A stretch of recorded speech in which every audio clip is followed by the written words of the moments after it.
அனைவருக்கும் வணக்கம். A short history of English literature அப்படிங்கிற இந்த சீரீஸில் இது first video. ugcnet, SET, TRB, TET போன்ற காம்படிட்டிவ் எக்ஸாம்ஸ்க்கு ப்ரிப்பேர் ஆகிட்டு இருக்கிறவங்களுக்கும் இனி ஆக போகிறவங்களுக்கும் யூஸ்ஃபுல்லாக இருக்கிற மாதிரி இந்த சீரீஸை பிளான் பண்ணியிருக்கேன். அதனால் பெஸ்ட் ரிசல்ட்டுக்கு வீடியோவை ஸ்கிப் பண்ணாமல் பாருங்கள்.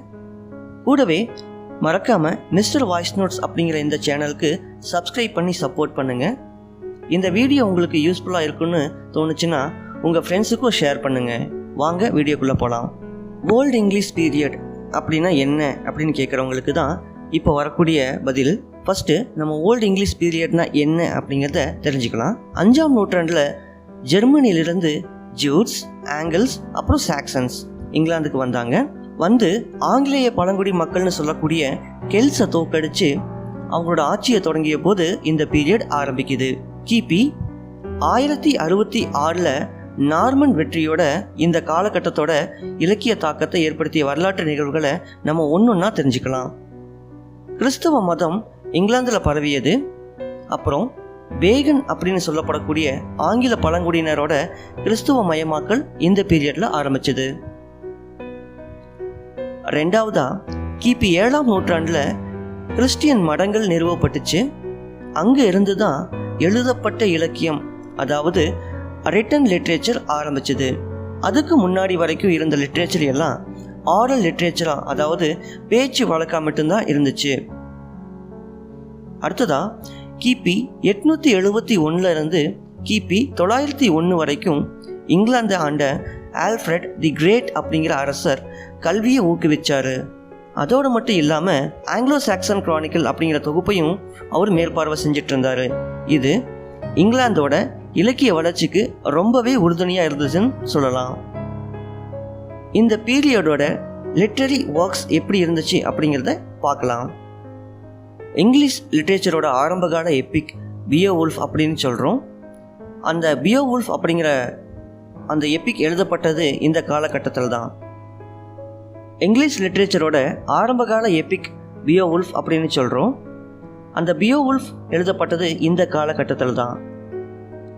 அது மட்டும் இல்லாமல் தி சீஃபேரர், தி வாண்டரர், தி வைப்ஸஸ் லெமண்ட் போன்ற இலக்கிய படைப்புகளும் இந்த காலகட்டத்தில் வந்த பொயட்ரி ஒர்க்ஸில் அடங்கும்.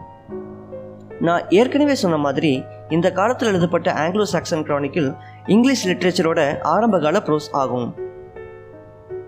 ஓல்டு இங்கிலீஷ் பீரியடோட லிட்ரரி ஃபியூச்சர்ஸை பார்க்கலாம்.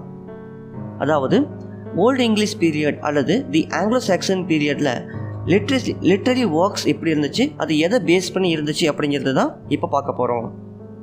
இங்கிலீஷ் லிட்ரேச்சரில் ரொம்ப ஃபேமஸான பொயட்னு சொல்லப்படுற கேட்மன், அப்புறம் முதல் வரலாற்று ஆசிரியர் அப்படின்னு சொல்லப்படக்கூடிய BEDE, இவங்களை தவிர இந்த காலத்தில் இருந்த பெரும்பாலான ரைட்டர்ஸ் எல்லாமே அவ்வளவு ஃபேமஸாக இருக்கல.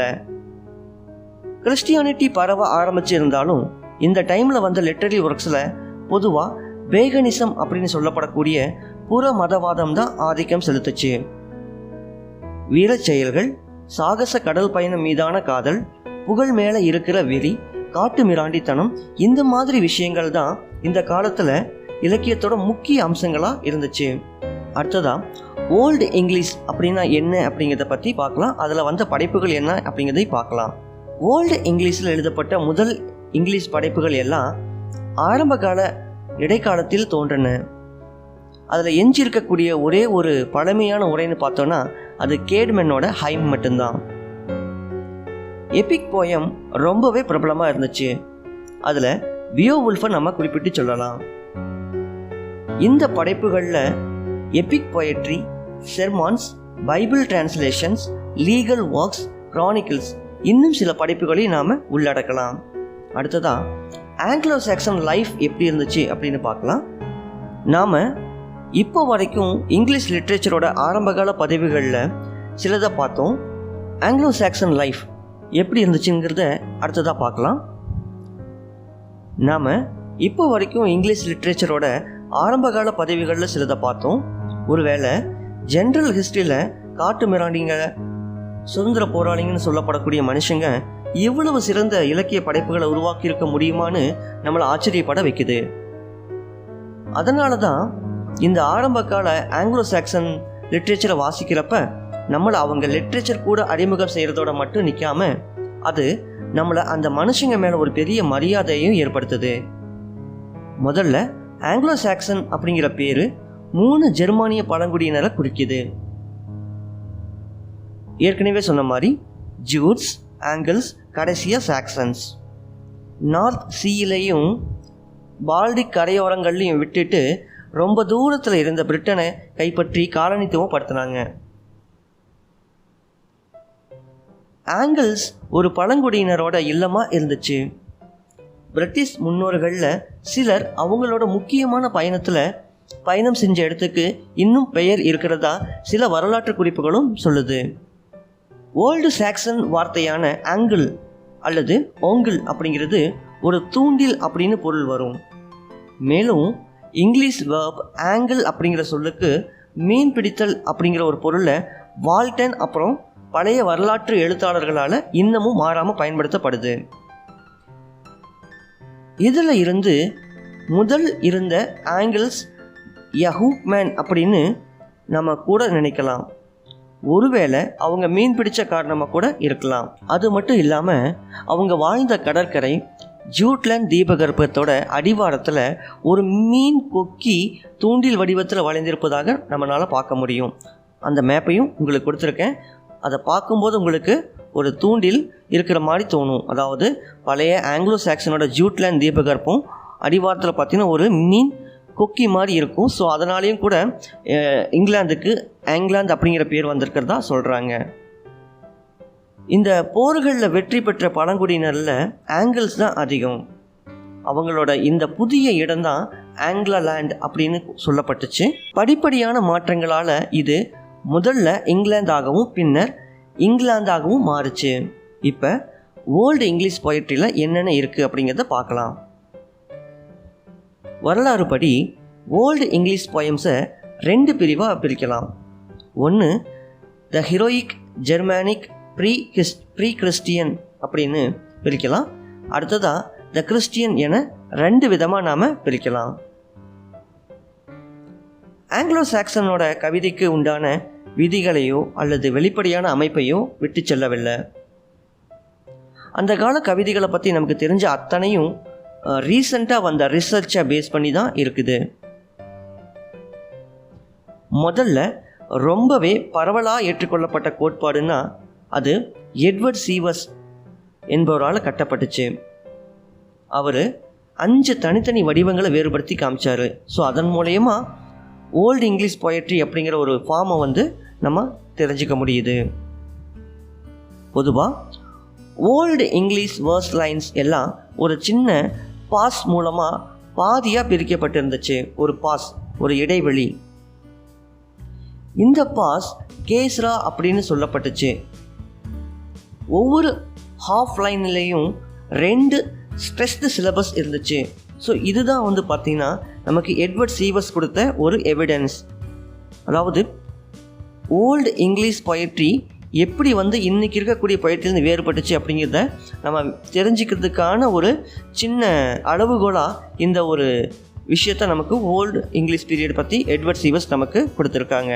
அடுத்ததாக நம்ம நார்த்தம்பிரியன் லிட்ரேச்சரை பார்க்கலாம். பொதுவாக கிறிஸ்டியானிட்டி இன்ஃப்ளூயன்ஸ்க்கு கீழே 2 பெரிய ஸ்கூல்ஸ் இங்கிலாந்துக்குள்ளே நுழைஞ்சது. அது இங்கிலீஷ் லிட்ரேச்சரை மேலும் பலப்படுத்துச்சு.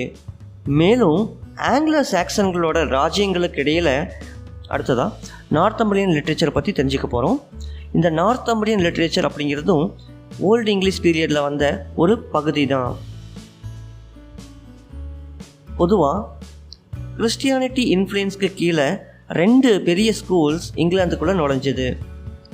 மேலும் ஆங்கிலோ-சாக்சன்களோட ராஜ்யங்களுக்கு இடையில் நடந்த பயங்கரமான போர்களை சீக்கிரம் முடிவுக்கு கொண்டு வரதுக்கு இந்த 2 பள்ளிகள் உதவுச்சு. இதில் முதன்மையானது எதுன்னு பார்த்தோம் அப்படின்னா அகஸ்டின் தலைமையில் ரோமில் இருந்து வந்ததாக சொல்லப்படுது. இது இங்கிலாந்தோட தெற்கு மற்றும் சென்ட்ரலில் குறிப்பாக எசெக்ஸ் ராஜ்யத்தில் பரவ இருந்துச்சு. அது காட்டு மிராண்டித்தனமாக வெறுமனே சுற்றி திரிஞ்ச அந்த மக்களுக்கு கல்வி அறிவை கொடுத்துச்சு. ஆனால் அது ஒரு பர்மனண்ட்டான லிட்ரேச்சரை உருவாக்கலை. ரெண்டாவதாக இருக்கிறது செயின்ட் ஐடனோட தலைமையில் அயர்லாந்தில் இருந்து வந்ததாக சொல்லப்படுது. அது எல்லா வெஸ்ட் ஐரோப்பாவிற்கும் மதம் மற்றும் கல்வியின் மையமாக இருந்துச்சு. இந்த பள்ளியோட துறவிகள், அதாவது இந்த ஸ்கூலை சேர்ந்த மொனாச்சஸ் எல்லாம் முக்கியமாக நார்த்தம்பிரியாவில் பணியாற்றினாங்க. அதோடு இல்லாமல் அவங்களோட செல்வாக்குக்கு ஆங்கிலோ-சாக்சன் லிட்ரேச்சரில் சிறப்பான எல்லாத்துக்கும் நம்ம கடமைப்பட்டிருக்கோம். இதை தான் நம்ம நார்த்தம்பிரியன் பள்ளி, அதாவது நார்த்தம்பிரியன் ஸ்கூல் அப்படின்னு சொல்கிறோம்.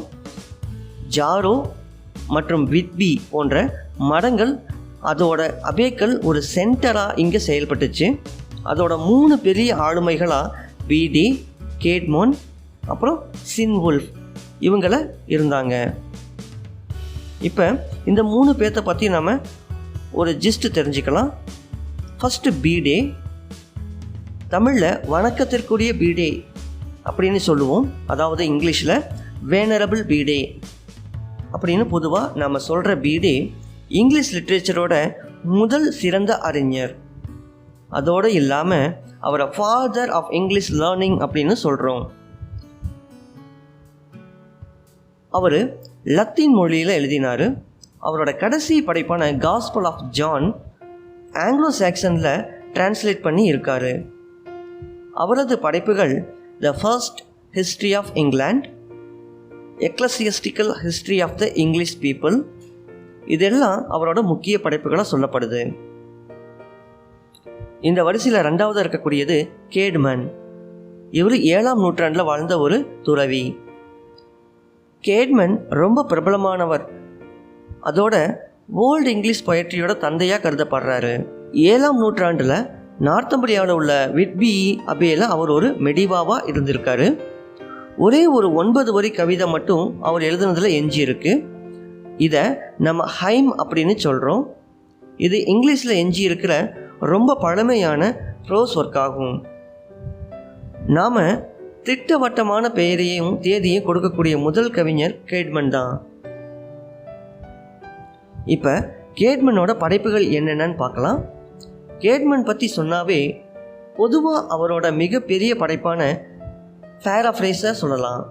இந்த பேராஃப்ரேசஸ் ஜெனசிஸ், எக்ஸோடஸ் மற்றும் டேனியலோட ஒரு கதையை வசீகரமான கவிதை நடையில் அறிவார்த்தமாக அதீத கற்பனையோடு எழுதப்பட்டு இருக்குது.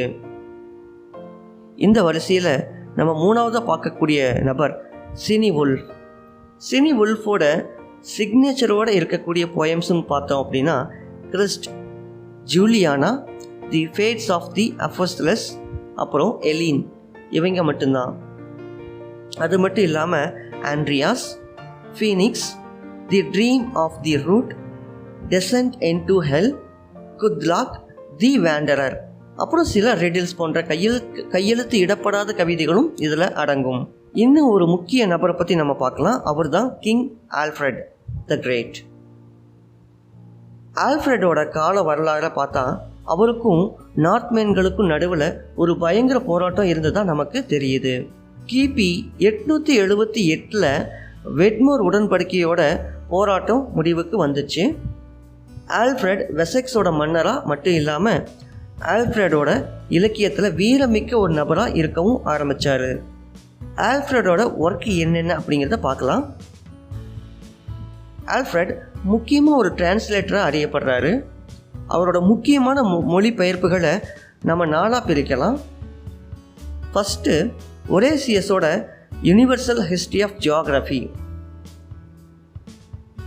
இந்த அவரோட படைப்பு தான் பல நூற்றாண்டுகளாக பொது ஹிஸ்ட்ரியாக, அதாவது காமன் ஹிஸ்ட்ரியாக முன்னணி படைப்பாக இருந்துச்சு. இங்கிலீஷ் மண்ணில் எழுதப்பட்ட முதல் சிறந்த வரலாற்று படைப்பு அப்படின்னு நம்ம பார்க்கலாம். அப்படின்னா அது பீடேஸ் ஹிஸ்ட்ரி அப்படின்னு சொல்லக்கூடிய ஒரு டிரான்ஸ்லேஷன் ஒர்க்கு. போப் கிரிகேரியோட ஷெப்பர்ட்ஸ் புக் குறிப்பாக மத குருக்களுக்காக வடிவமைக்கப்பட்டிருந்துச்சு. இதையும் நம்ம ஆல்ஃப்ரெட் தான் டிரான்ஸ்லேட் பண்ணியிருக்காரு. பொய்டியஸ் கன்சலேஷன்ஸ் ஆஃப் பிலாசபி அப்படிங்கிற ஒரு மிக பிரம்மாண்டமான ஒரு ஒர்க்கையும் அவர் டிரான்ஸ்லேட் பண்ணியிருக்காரு. இங்கிலீஷ் லிட்ரேச்சரில் இருக்கக்கூடிய முதல் பொயட்ரி என்ன அப்படின்னா, ஓல்டு இங்கிலீஷ் பீரியடில் நமக்கு கிடைச்ச ஒரு அற்புதமான படைப்பு அதுதான் த பியோவுல்ஃப். பியோவுல்ஃப் மிக நீளமான, அதாவது 3182 வரிகள் இருக்கக்கூடிய ஒரு தொகுப்பு. இது ரொம்பவே சேதமடைஞ்ச நாவல் காடெக்ஸில் இடம்பெற்று இருக்கு. இந்த புத்தகத்தோட டைட்டில் கேரக்டரான பியோவுல்ஃப் கீட்டிஸ் ஹீரோ பியோவுல்ஃபோட கதையை சொல்லுது. இந்த கதை ஸ்காண்டினேவியா, ஸ்வீடன், அப்புறம் டென்மார்க்கில் நடக்கிறது போல் அமைக்கப்பட்டிருக்கு. மேலும் கதை ஸ்காண்டினேவிய வம்சாவளியை சேர்ந்தது. இது பார்க்குறதுக்கு இலியட் போலவே ஒரு நேஷ்னல் எபிக் அந்தஸ்தோடு இருக்குது.